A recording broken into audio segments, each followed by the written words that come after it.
Belajar membaca Al-Quran dengan tajwidnya dengan sangat mudah insya Allah. Di sini akan kami jelaskan dengan sangat pelan-pelan. Kemudian juga yang bacaan Al-Qurannya masih terbata-bata, semoga bisa secepat mungkin membaca Al-Qurannya dengan lancar. Maka huruf mim ini dibaca panjang karena huruf mim ini berbaris dhammah dan kemudian posisinya berada di belakang huruf wa yang dibaca sukun.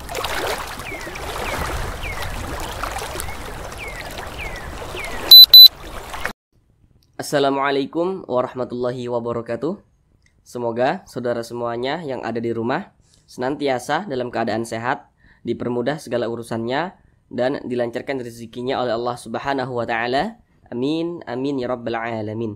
Baiklah saudaraku semuanya, kita kali ini akan kembali lagi belajar mengaji Al-Quran. Kita akan kembali lagi belajar membaca Al-Quran dengan tajwidnya dengan sangat mudah insya Allah. Di sini akan kami jelaskan dengan sangat pelan-pelan untuk memudahkan saudara semuanya yang berniatan untuk memperbaiki bacaan Al-Qur'annya dengan memahami ilmu tajwid. Kemudian juga yang bacaan Al-Qur'annya masih terbata-bata, semoga bisa secepat mungkin membaca Al-Qur'annya dengan lancar. Kemudian juga dapat membaca Al-Qur'an dengan baik dengan paham ilmu tajwid. Baiklah saudaraku semuanya, kita kali ini akan belajar mengaji Al-Quran pada surah Al-Baqarah ayat 78. Jadi kami cari ayat yang pendek-pendek saja untuk belajar mengajinya.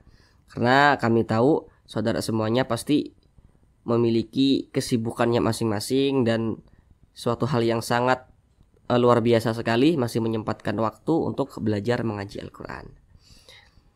Baik, akan kami bacakan terlebih dahulu dengan pelan-pelan.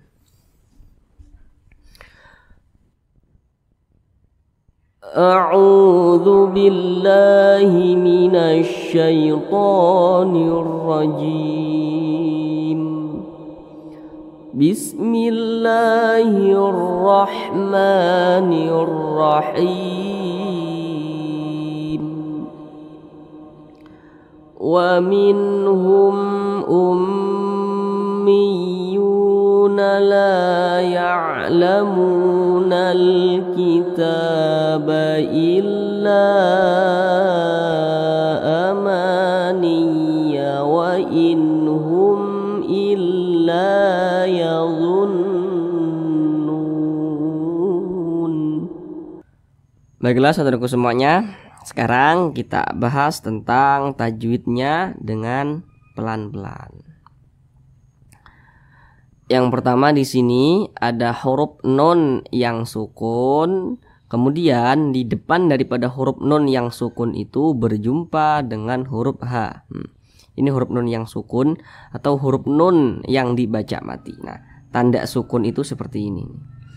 Perhatikan di samping, ya, huruf H itu termasuk kepada huruf izhar halqi. Jadi ini nun sukun berjumpa dengan huruf H, maka hukumnya adalah izhar halqi.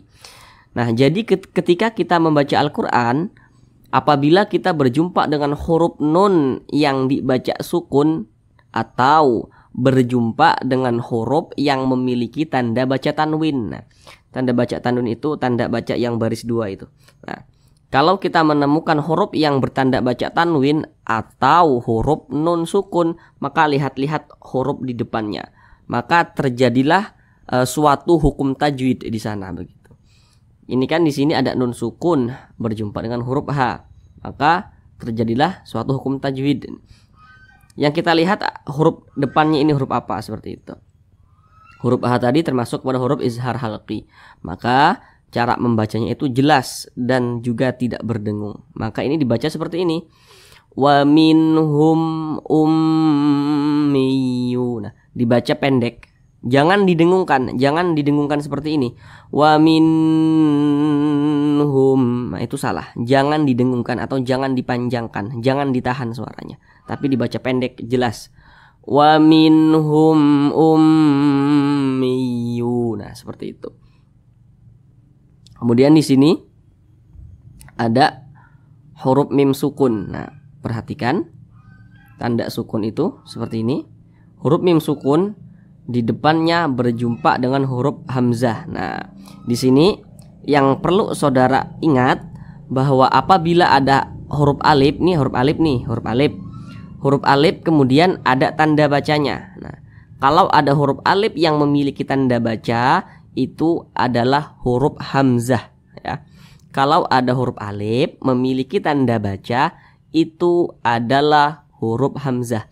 Karena kalau huruf alif itu dia tidak memiliki tanda baca. Kalau ada alif dikasih tanda baca itu adalah huruf hamzah, seperti itu. Di sini ada huruf mim sukun berjumpa dengan huruf hamzah di depannya ini. Nah, huruf hamzah tapi ditulis dalam bentuk alif dikasih tanda baca. Perhatikan di samping. Huruf mim sukun atau huruf mim yang dibaca mati itu didengungkan hanya pada dua tempat. Yang pertama, apabila ada mim sukun di depannya berjumpa dengan huruf ba, ada huruf mim sukun di depannya berjumpa dengan huruf mim, maka itu didengungkan. Akan tetapi kalau ada mim sukun seperti ini, di depannya sini bukan huruf ba, di depannya sini bukan huruf mim, maka semua hukumnya adalah namanya izhar syafawi. Nah, jadi izhar syafawi itu dibaca jelas tidak berdengung. Nah, ini mim sukun di depannya bukan huruf ba, bukan huruf mim, tapi huruf hamzah nih. Maka hukumnya adalah izhar syafawi. Maka ini dibaca jelas, jangan didengungkan. Dibaca seperti ini. Wa minhum ummiyu. Wa minhum ummiyu. Nah, seperti itu. Dibaca pendek. Jangan dibaca wa minhum ummiyu. Jangan dipanjangkan seperti itu. Itu didengungkan namanya, itu salah. Tapi dibaca pendek. Kemudian di sini ada huruf mim yang bertasydid. Nah, tanda tasydid itu seperti ini, seperti angka 3 terbalik ke atas. Nah, ini adalah tanda tasydid. Perhatikan lagi di samping. Apabila kita membaca Al-Qur'an berjumpa dengan huruf nun yang bertasydid atau huruf mim yang bertasydid, maka bacanya itu didengungkan. Nah, tanpa kita mengetahui dulu nama hukumnya pun tidak masalah, saudara. Yang terpenting kita tahu apabila ada huruf nun yang bertasydid, ada huruf mim yang bertasydid, itu membacanya pasti didengungkan. Nah, di sini ada huruf mim yang bertasydid, maka hukumnya adalah gunnah musyaddadah dengan catatan. Perhatikan di bawahnya itu ada 1, 2, 3 sampai 4. Nah, di belakang huruf mim yang bertasydid itu tidak ada huruf yang memiliki tanda baca tanwin. Kemudian juga di belakang huruf mim yang bertasydid tidak ada nun sukun. Di belakang huruf mim yang bertasydid tidak ada mim sukun. Yang nomor 4 itu di belakang huruf mim yang bertasydid tidak ada ba sukun. Nah, yang nomor 4 itu di video belajar ngaji yang sebelumnya tidak kami sertakan ya, karena itu sangat langka sekali. Nanti ada pada surah Hud ayat 42 begitu. Tapi di sini kami sertakan supaya lebih sempurna seperti itu. Yang sering kita temui yang 1, 2 dan 3 itu. Tanda baca tanwin gitu kan, nun sukun dan juga mim sukun. Karena dia kalau di belakang huruf mim yang bertasydid kemasukan yang 1, 2, 3 dan 4 di bawah itu, maka nama hukumnya berubah nanti. Nama hukumnya berubah, bukan gunnah musyaddadah lagi. Akan tetapi cara bacanya juga sama begitu, didengungkan. Nah, begitu. Jadi yang perlu diingat cara bacanya saja begitu. Kalau untuk awal-awal. Maka ini didengungkan. Didengungkan itu suara kita tuh ditahan atau dipanjangkan kira-kira 2 harakat. Nah, mohon maaf, kira-kira 2 ketukan atau 2 harokat. Nah, seperti itu. Ummiyu. Nah, akan tetapi gunnah musyaddadah ini boleh dibaca hingga 3 harokat atau 3 ketukan kira-kira. Ummiyu. Nah, seperti itu. Dipanjangkan seperti itu. Kemudian di sini perhatikan rumus mad tabi'i di samping. Apabila kita membaca Al-Qur'an berjumpa dengan huruf waw sukun ya, berjumpa dengan huruf wa sukun,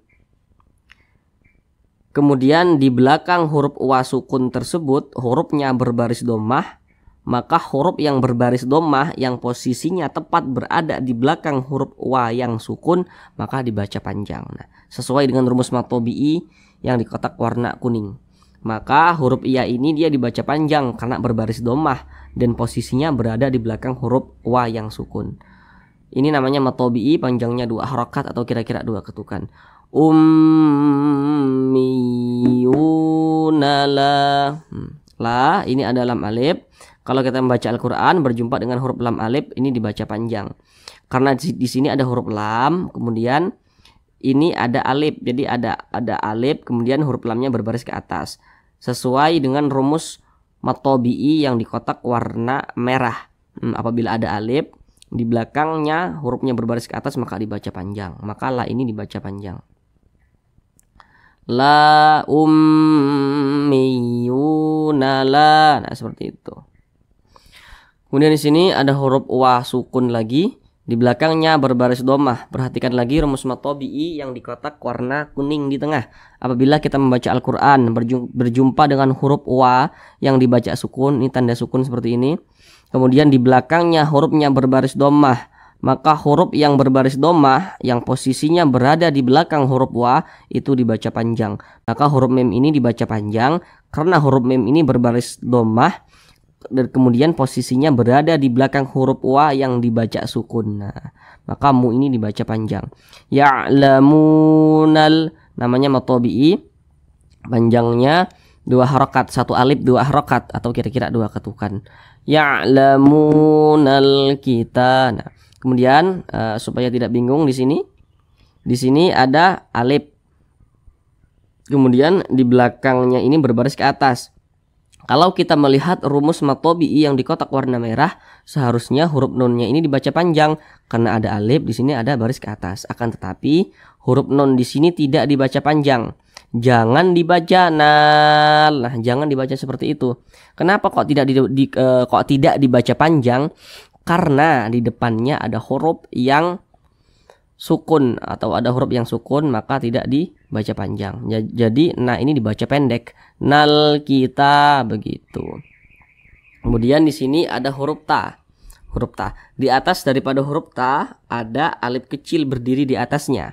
Perhatikan salah satu tanda panjang di dalam Al-Qur'an, yaitu salah satunya apabila ada alif kecil berdiri di atas huruf. Nah, seperti tanda panjang atau tanda mad di nomor 1 di bawah tuh, di nomor 1. Nah, maka huruf ta ini dibaca panjang karena di atasnya ada alif kecil berdiri seperti itu.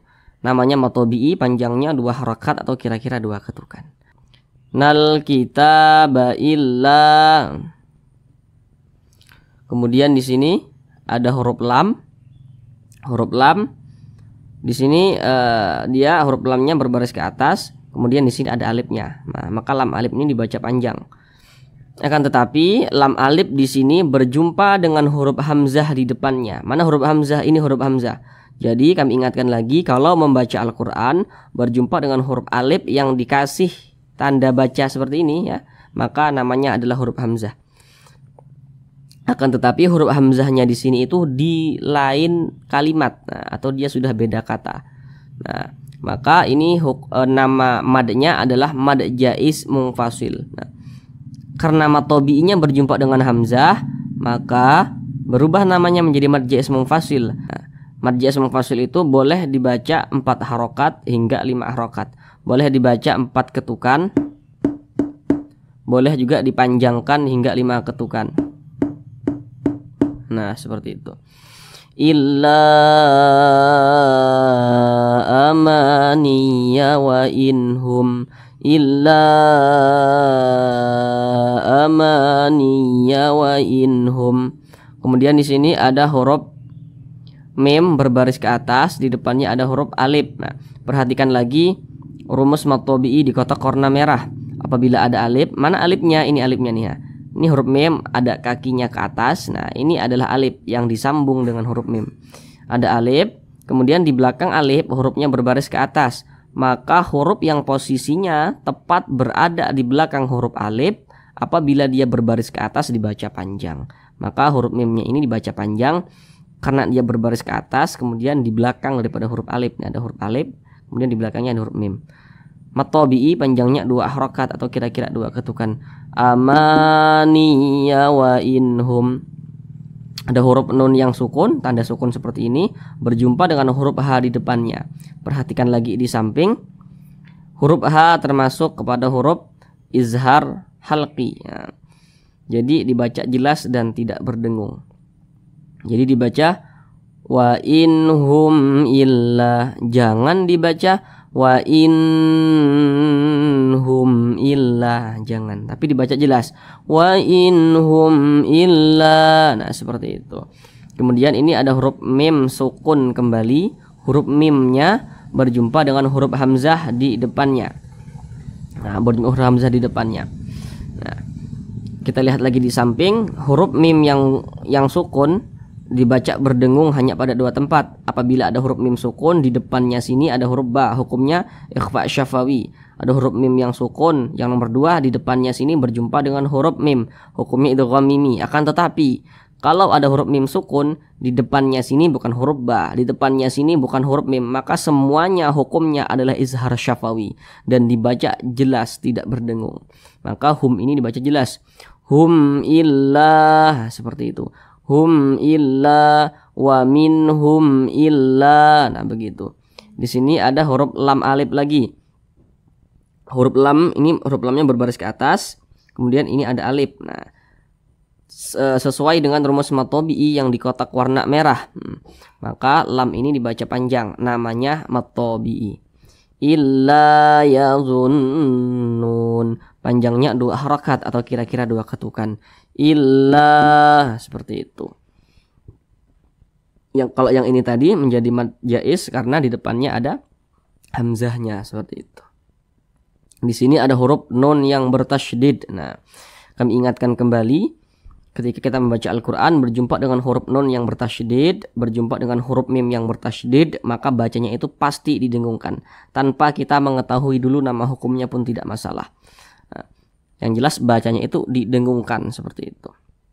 Perhatikan di samping, ini hukumnya gunnah musyaddadah. Gunnah musyaddadah itu terjadi apabila ada huruf nun yang bertasydid, yang nomor 1, kemudian yang nomor 2 apabila ada huruf mim yang bertasydid. Nah, dan di sini kita berjumpa dengan huruf nun yang bertasydid, maka hukumnya gunnah musyaddadah, dengan catatan perhatikan di belakang huruf nun yang bertasydid itu, yang nomor 1, di belakang daripada huruf nunnya ini, di sininya nih tidak ada tanda baca tanwin, di sininya nih tidak ada tanda baca nun yang sukun, begitu. Kalau di belakangnya ini nanti ada tanda baca tanwin, di belakangnya ini ada ada nun yang sukun, maka nanti nama hukumnya berubah. Akan tetapi walaupun nama hukumnya berubah, cara bacanya itu tetap sama, didengungkan, seperti itu. Maka ini didengungkan, yazunnun. Didengungkan itu suaranya itu ditahan atau dipanjangkan. Nah, gunnah musyaddadah itu dipanjangkan kira-kira 2 ketukan, 2 harokat. Yazunnun. Tapi boleh juga dibaca 3 harokat atau kira-kira 3 ketukan kalau gunnah musyaddadah. Kemudian di sini ada huruf wa yang sukun, di belakangnya hurufnya berbaris dhammah. Perhatikan lagi rumus mad tabi'i yang di tengah, yang di kotak warna kuning. Apabila ada huruf wa yang sukun, tanda sukun itu seperti ini, di belakangnya hurufnya berbaris dhammah, maka huruf yang di belakang huruf wa yang sukun, apabila dia berbaris dhammah maka dibaca panjang. Maka huruf nun ini dibaca panjang karena dia berbaris dhammah dan posisinya itu di belakang huruf wa yang sukun. Nah, seperti itu. Ini pada awalnya namanya adalah mad tabi'i. Akan tetapi mad tabi'inya di sini berubah namanya menjadi mad arid li sukun karena berjumpa dengan huruf yang disukunkan. Mana huruf yang disukunkan? Huruf nunnya ini. Mad arid li sukun itu boleh dipanjangkan 2 harokat atau kira-kira 2 ketukan. Boleh 4 harokat atau kira-kira 4 ketukan, hingga 6 harokat atau kira-kira 6 ketukan. Jadi dibaca yazunnun. Nah, seperti itu. Jangan dibaca yazunnuna, jangan. Huruf nun ini disukunkan. Ketika kita membaca Al-Quran, kemudian kita berhenti di huruf yang tidak memiliki tanda panjang, maka huruf tersebut harus disukunkan, seperti itu. Ini kita ngaji, kita berhenti pada huruf nun. Huruf nun ini tidak memiliki tanda panjang. Coba saudara perhatikan di samping. Apakah huruf nun ini memiliki tanda panjang? Tidak. Huruf nun ini dia tidak termasuk kepada rumus mad tabi'i yang di atas. Kemudian juga tidak termasuk tanda mad yang 1, 2, 3, dan 4 di bawah itu tidak ada di sini. Maka nun ini dia tidak memiliki tanda panjang. Maka ketika kita berhenti pada huruf nun harus disukunkan seperti itu. Sekarang kita ulang lagi dari awal. Wa minhum ummiyuna la ya'lamuna al-kitaba illa amaniya wa inhum illa yazunnun. Shadaqallahul azim.